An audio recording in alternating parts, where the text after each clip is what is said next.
నమస్కారం. నా పేరు డాక్టర్ సి సుధాకర్. నేను తాండూరు వ్యవసాయ పరిశోధన స్థానంలో ప్రధాన శాస్త్రవేత్తగా పనిచేస్తూ ఉన్నాను. ఇక్కడ కంది పైన రైతులు ఎదుర్కొంటున్న సమస్యల ఆధారంగా మేము పరిశోధనలు చేపడుతూ ఉన్నాము. ముఖ్యంగా ఇక్కడ రైతులను తీసుకున్నట్టయితే కందిలో ఎండు తెగులు అనే సమస్యతో చాలా నష్టపోతూ ఉన్నారు. కాబట్టి ఈ ఎండు తెగులు తట్టుకునే రకాల పైన పరిశోధన పైన మేము దృష్టి సారించడం జరిగింది. ఇంతవరకు మేము ఈ కందిలో ఎండు తెగులు తట్టుకునే 2 రకాలను అధిక దిగుబడిని ఇచ్చే రకాలను రూపొందించడం జరిగింది. అందులో ముఖ్యంగా తెల్ల గింజ రకమైనటువంటి తాండూరు తెల్ల కంది అంటే RGT1 అనే రకాన్ని 2010వ సంవత్సరం మేము విడుదల చేయడం జరిగింది. అది తెల్ల గింజ రకం రావడం మూలాన ఇక్కడ మార్కెట్లో కూడా క్వింటాలకు 200-300 రూపాయలు అధికంగా ధర పలుకుతుంది. దీనికి ముఖ్యంగా మార్కెట్ ప్రిఫరెన్స్ అనేది ఎక్కువగా ఉంది. ఇక్కడ వినియోగదారుల నుండి దాని పైన చాలా మక్కువ చూపిస్తూ ఉంటారు.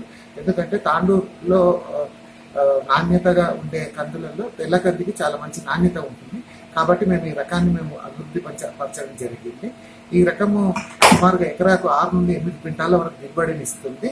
అంతేగాక ఎండు తెగులు సమస్యాత్మకంగా ఉండే ప్రాంతాల్లో చాలా అనువైన రకం. ఇక 2వ రకం విషయానికి వస్తే ఇది TDRG4 అనే రకం హనుమ అనే రకాన్ని మేము 2015వ సంవత్సరం విడుదల చేయడం జరిగింది. ఈ రకము దేశంలోనే మొట్టమొదటి రకం. దీనికి మల్టిపుల్ రెసిస్టెన్స్ అనేది ఉంది. అంటే ఇది ఏకకాలంలో శనగపచ్చ పురుగును అదేవిధంగా ఎండు తెగులు కూడా తట్టుకుంటుంది.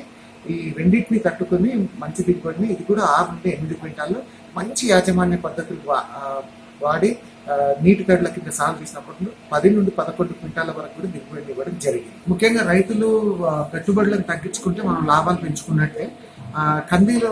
కంది విషయానికి వస్తే అత్యధికంగా పెట్టుబడి విషయానికి వస్తే పురుగు మందుల పైన అత్యధికంగా ఖర్చు పెడతా ఉంటారు. కాబట్టి పురుగు మందుల పైన ఖర్చు ఖచ్చితంగా తగ్గుతుంది.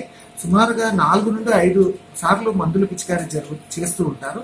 ఎకరాకు మందు కూలీల ఖర్చులంతా కలుపుకుంటే కనుక 1500 ఒక్కోసారి అంటే ఎక్కువ ఖరీదైన మందులకు పోయినట్టయితే 2000 వరకు కూడా అవుతుంది. అంటే 5 పిచికారీలు అంటే సుమారుగా 7,500 నుండి 10,000 వరకు కూడా ఖర్చు అవుతుంది.